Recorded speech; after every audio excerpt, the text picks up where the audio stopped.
in the last couple of years, I made a list here of some things that we've done, and some of them didn't get a lot of attention. I think I already made the point that you've got, you know, by stepping out and showing leadership on issues, it helps develop your bench. Because these last couple of elections now, the quality of the people that are willing to stand up and run is high. I'm proud to serve with these people. I'm amazed that they've been willing to leave their private life as a citizen and come and serve. And it's because they think they have a chance to make a difference now. And so it's a tipping point there. And we reached a tipping point in Wisconsin. So up till now, I talked about Act 10, which was really about freedom for teachers, and you know, the teachers, almost half of them have chosen not to be a member of their union. So those of you that wondered what their politics really were when there wasn't the coercion, yeah. We did tort reform, we defunded Planned Parenthood, we've done tax cuts at pretty much every level except our sales tax we left alone.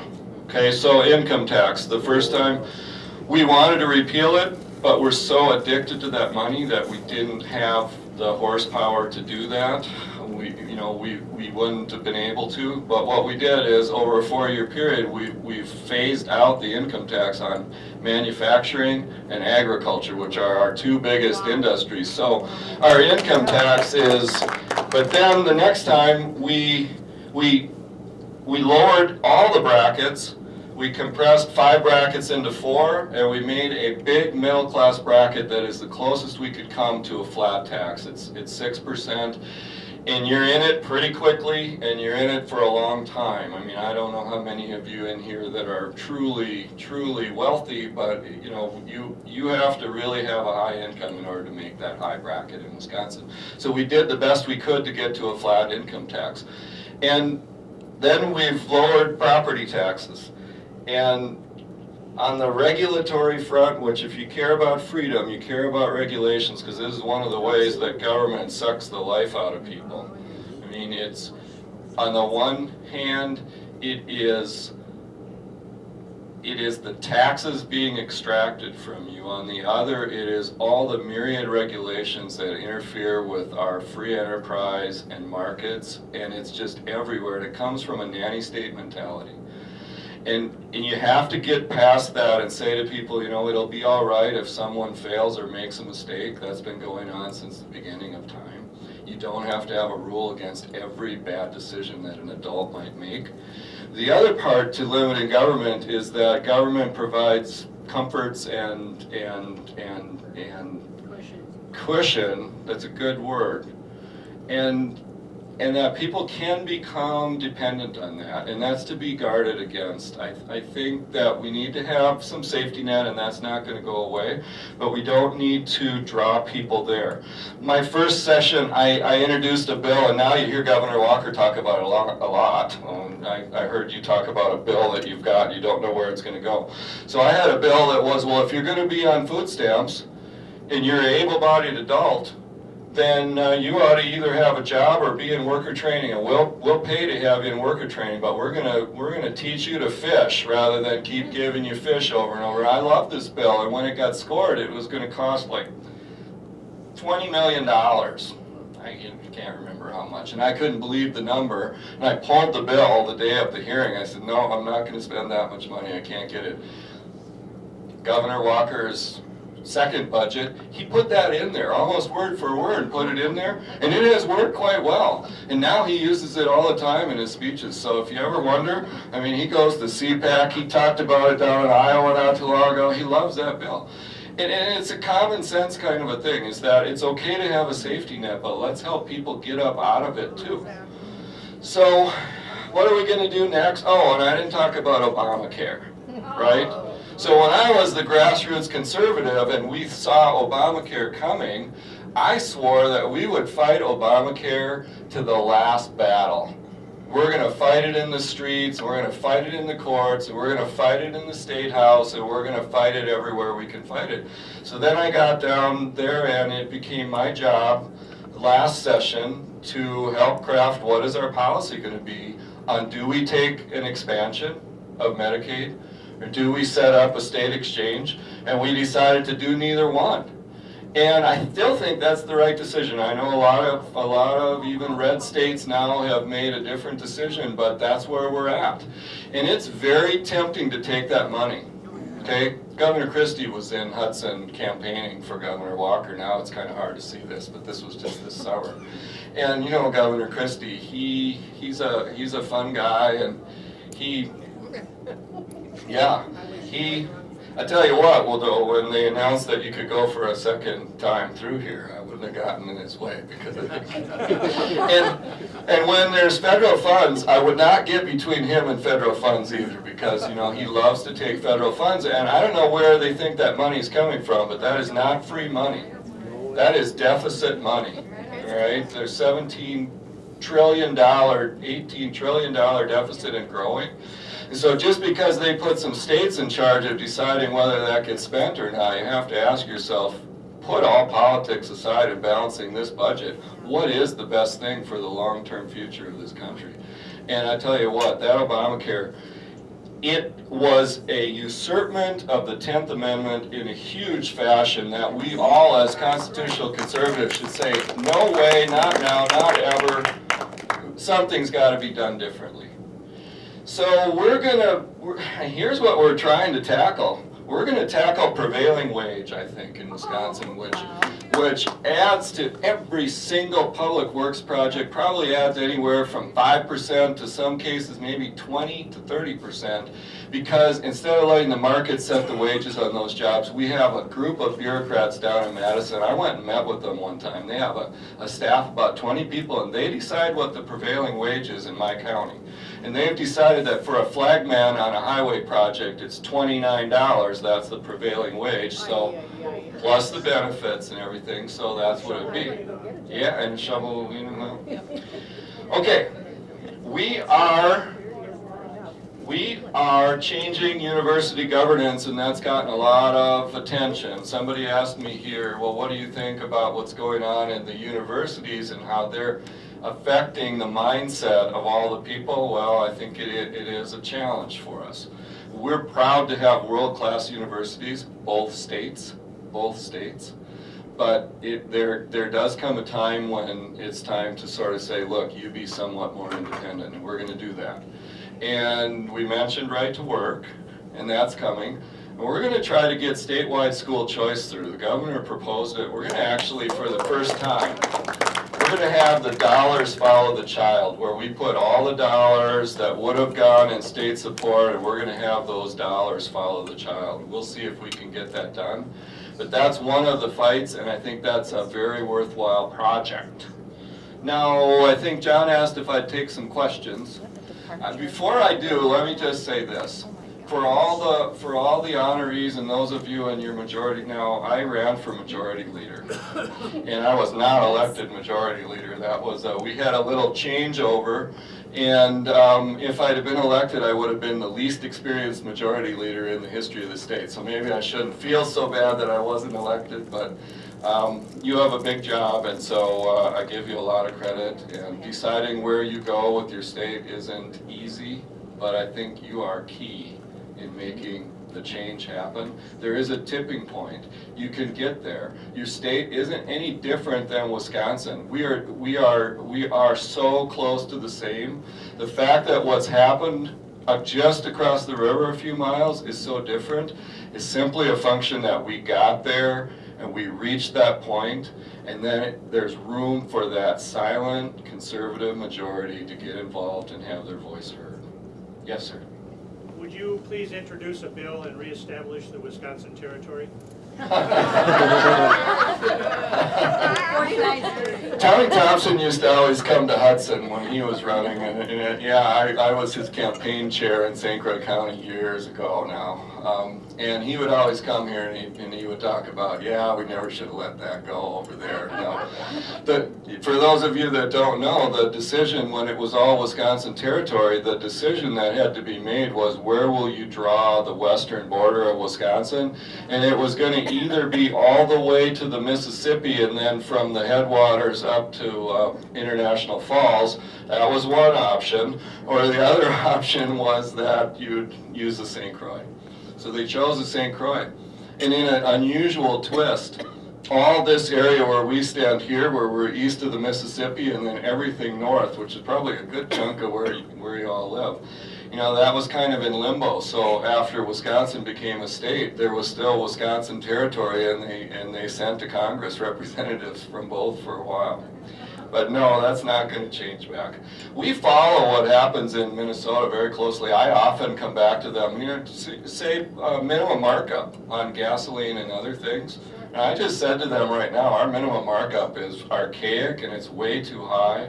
And you've gone down and up and so on, but actually yours is lower than ours. And I've tried to get them to follow that. And I think we might have a chance of actually moving towards you. But it's a big issue. If you believe in markets and freedom, it's pretty hard to justify having a law that says, in Wisconsin, here's what it says. It's just craziness. You got to mark up 3% on the wholesale level, and you got to mark up 6% at the gas station, and oh, guess what? You only get to change the gas price once a day. If you change it more than that, that might be too competitive, and so it's just nuts. Anyway, who's, yes, sir. Do I understand right that you feel as though that a safety net should not become a hammock? That's a good point, too. I don't put it that way. He wants to know if a safety net should become a hammock.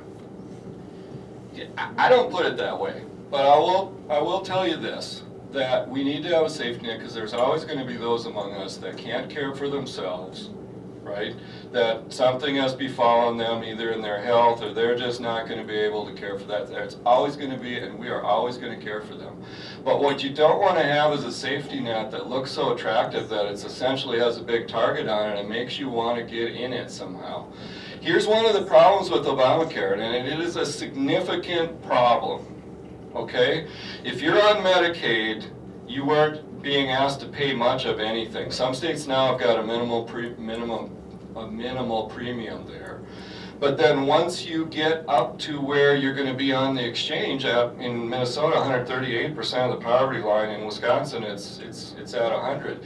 You're asked to pay based on your income. You've got out-of-pocket expenses based on your income, but you've got skin in the game to a completely different level. I was on Wisconsin Public Radio one day debating this with someone who called in and said, oh, I just think you're wrong. And I said, well, what's your experience? And the guy says, well, I've been driving a taxi, but now I don't take very many shifts anymore because I'm afraid I might make too much and I'm not on Medicaid anymore. Now, what does that sound like to you? Is that a safety net? I don't know if it's a hammock, but we can't have disincentives to work, because if we have disincentives to work like that, where people are calculating their hours or their pay or their willingness to take a risk, then our country is going to go on a downward slide, because you've got too many people that are dependent and not enough people that are out stepping out and working.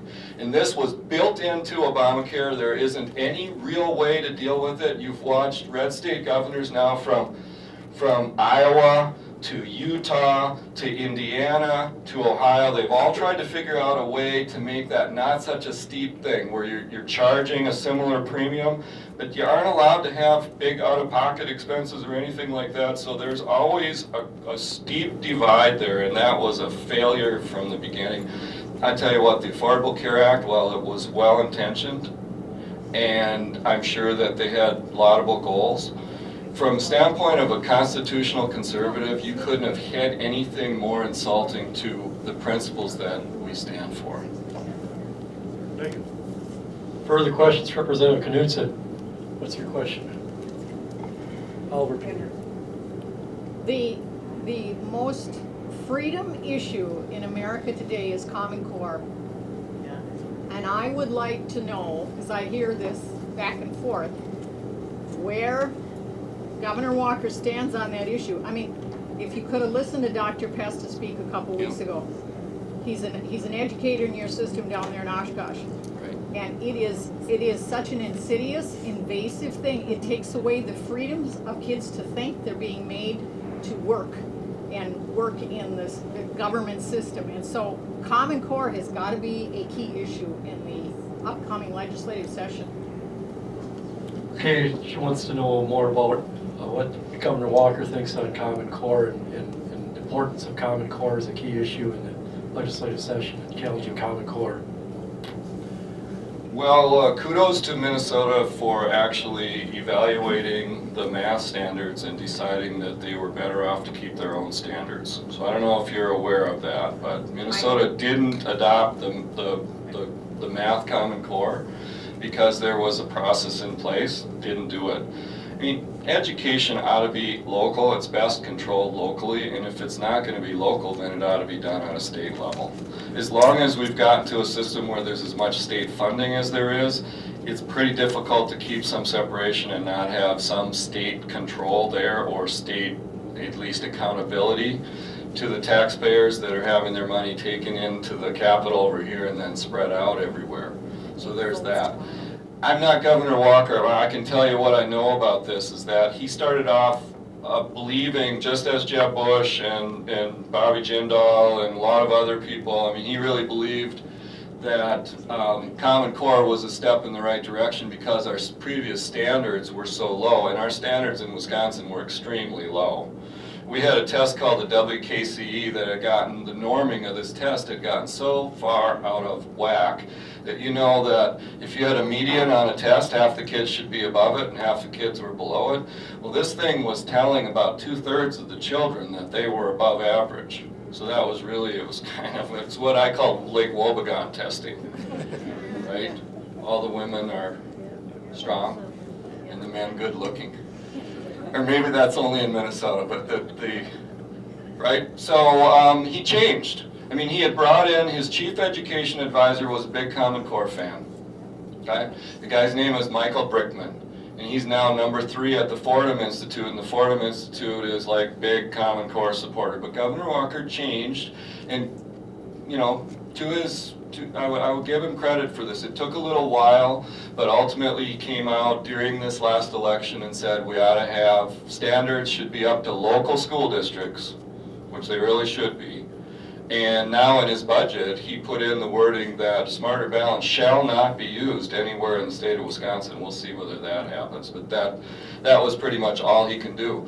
Because see, in Wisconsin, we don't have a state school board, so you know, the guy who adopted it never really had the power and authority to adopt it. And that was our state superintendent of public instruction. So it's a little bit different. But all the districts, we have 424 school districts, they were all led to believe they'd lose state funding if they didn't do it, so they all did it.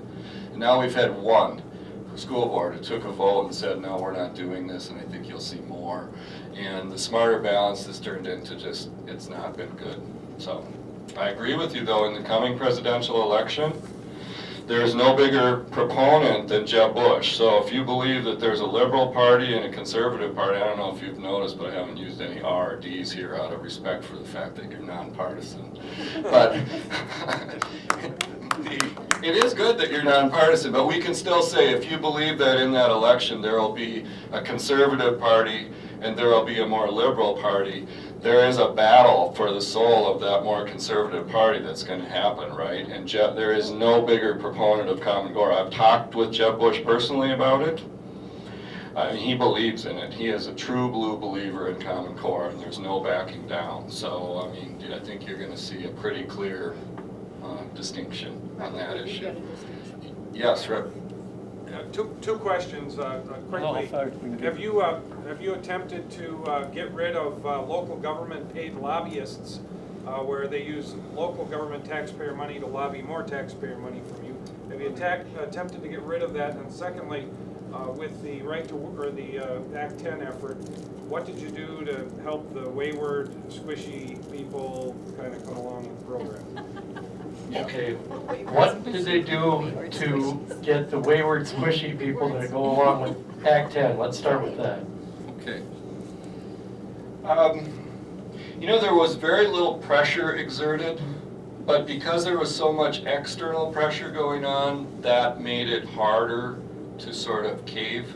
I know that seems counterintuitive, but the external pressure for most of us, I mean, I would liken it to, do you remember 9/11? There were a couple of responses. I mean, the Americans were either afraid that they were going to be attacked, and so they were kind of fearful, or under pressure, they sort of stood up and said, no, I won't have that. I mean, you're going to push me like this, then I will stand firm. And that was kind of what I think the majority of our country did. And it was almost like that for us. We didn't have a lot of top-down pressure from leadership. I mean, one of those members that I mentioned ended up voting no. I mean, I was asked by the speaker to come and sit down and see if I could convince him. But you know what? We all vote our districts and we vote our conscience, and people, they come to a point. But we came together in a way through that whole thing. I mean, there was a moment in caucus when, I mean, honestly, after you've been threatened and bullied and banged around, I mean, and it literally was like that. I mean, at one point they had the chancellors from our universities come in for a briefing on this, and they made the mistake of wearing ties. And one of them literally got knocked to the ground and banged up because he didn't realize what was going to happen if he walked into these thousands of people who assumed he was of the wrong party, right? And after a while, that led to people having a lot of spine and backbone over the whole issue. I mean, we just realized it's got to get done. There's no... Now, we haven't stopped the paid lobbyists. We have the Wisconsin Counties Association, the Wisconsin Towns Association, the League of Cities, Municipalities, and on, the school boards. We've got them all, and they're all doing it, and we should change it, but we haven't.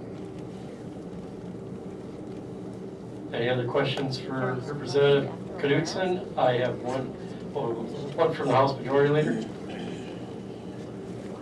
Thank you so much for your very inspirational words. We've had a lot of difficult issues, but nothing that has taken anywhere near the amount of courage you've taken there, so thank you.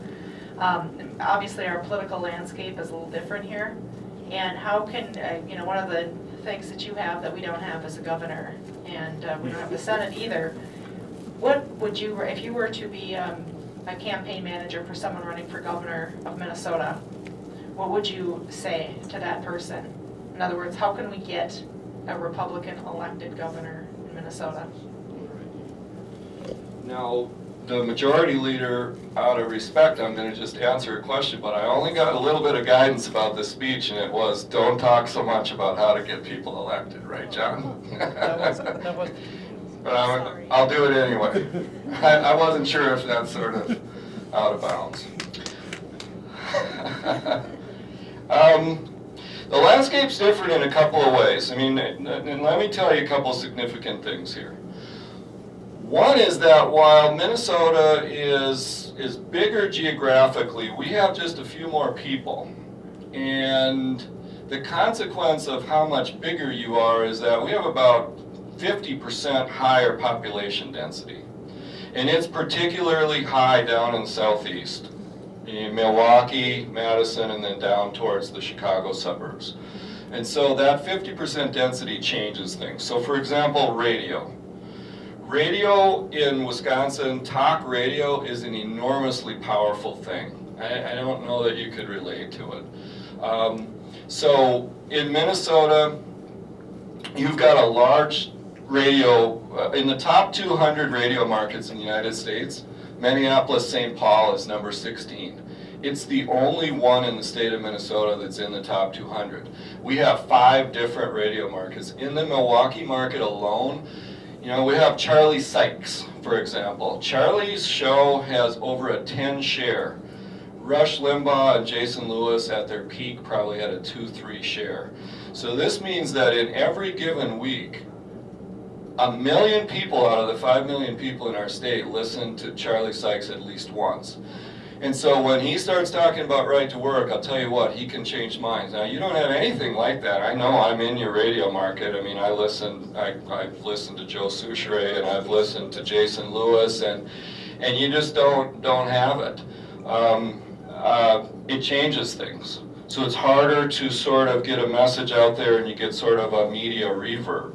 In the rest of that country, that is big, but it's kind of lacking. And unfortunately, it might have been better at a point when Jason was doing those tax cut rallies. I mean, he was pretty Minnesota focused, but then later that changed a little bit, and we have intense focus. So Charlie Sykes is number one, and you go below him, there's about 4 or 5 others that have huge listenerships. And that changes things. So I don't know what you can do about that, but you can accept the fact that the media is out, the mass market, major mainstream media is always against you, right? It's always liberal. So, I remember when the story came out with the tipping the waitresses and the pennies and all of that, and that was just a disaster. And I mean, I can say that as an observer from near, but with distance. That was a disaster because there's no way to get a positive message out on that. Well, what was he really trying to say? What was his message? It actually made a lot of sense to me. It might have been inarticulate at the time. But instead you've got this liberal media that just destroys it, right? You're going to have somebody who is unflinching in his conservative principles, his or hers. Somebody like you. Yeah. That's what it will take. And you will not elect someone from the Conservative Party who is a mushy moderate, who's just barely there and is in the Republican Party. There, I said it for the first time, I'm sorry, but you asked me a political question. And that just won't happen. I don't see that. I mean, it may have happened some years ago, and I know you had a number of, and I don't count Tim Pawlenty in that group, but I mean, before that you had some others.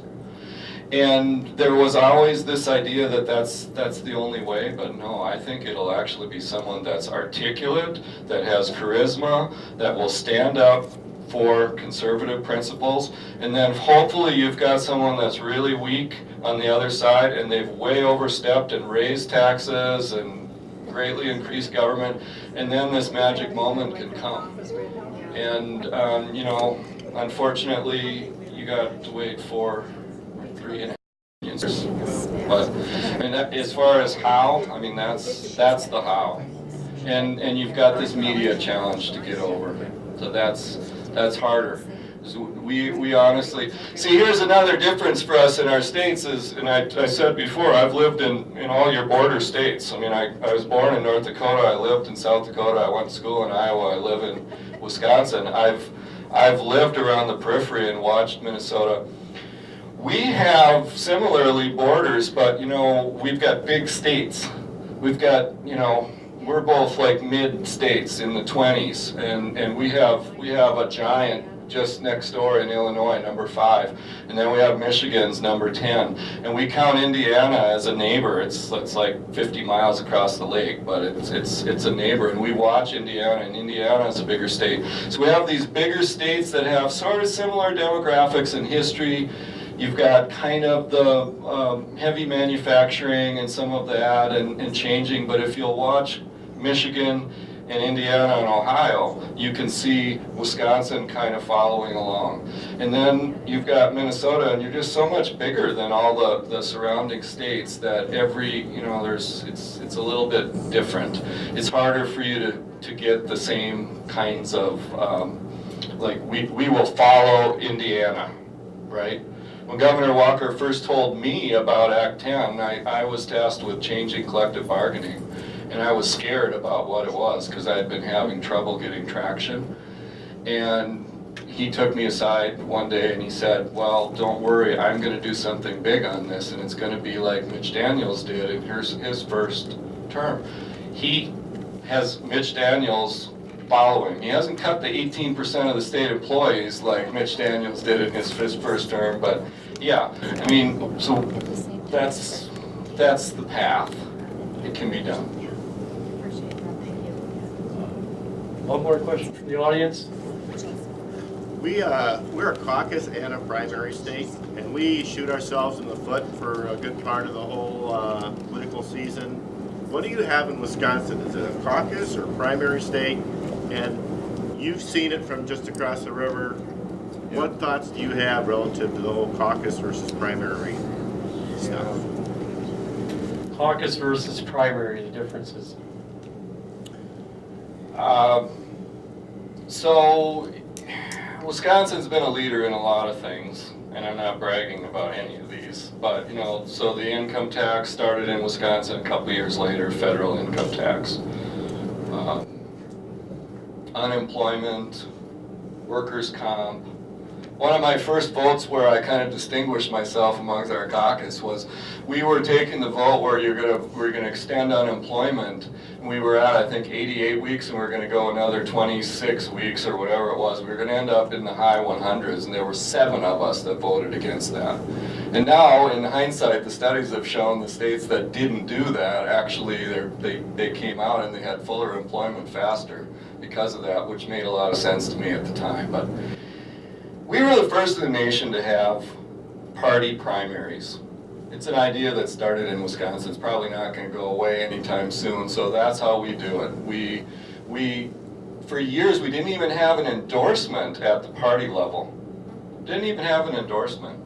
I mean, we probably could have beaten Russ Feingold 6 years earlier if we had had something.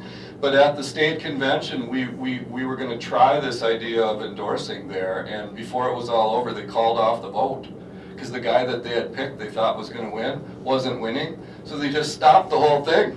Said, no, we'll just go to the primary. And in the primary, the young insurgent won, and he probably would have won the whole thing and beaten Feingold if we'd have just let him be picked earlier. And so that's one of our challenges. We did move the primary up a little bit, partly due to HAVA laws and things. You know, so we used to be in September and there was just so little time. And whereas you have an earlier caucus endorsement, you get behind a candidate earlier, but the risk is it's hard to judge their electability from the people that come through the caucus system. It's just like we were talking over here, you know, so-and-so didn't advance in the caucus because of 2 votes or something, and it's the people that end up voting, you get a very narrow slice. Whereas for us, you get a pretty representative thing. Take Rebecca Clayfish, our lieutenant governor, okay? She was a complete underdog. She had spoken at Tea Party rallies, but other than that, she had no political experience at all. And she was an underdog. There was a very well-placed, long-standing representative who was the choice of all the inside establishment, you know. But no, Rebecca Clayfish won. For one, she had this grassroots that got behind her. For 2, she got talk radio behind her. And for 3, she ran a better campaign, which you can't tell how they're going to run the real campaign by the caucus endorsement process because it's so different from a real campaign, I think. And so that primary is more like, hey, let's have a scrimmage, let's actually see what you can do. Can you put together a statewide race or not? And if you can, then you're probably more likely to win. So we tend not to be afraid of, if you watch what happened in choosing Governor Walker's opponent, here's how the Democrats in Wisconsin did it. They had over 24 focus groups.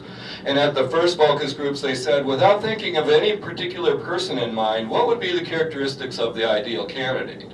And while it was going to be a woman who had some money, had a little government experience, but wasn't currently in government, on and on and on. You need to be from certain counties.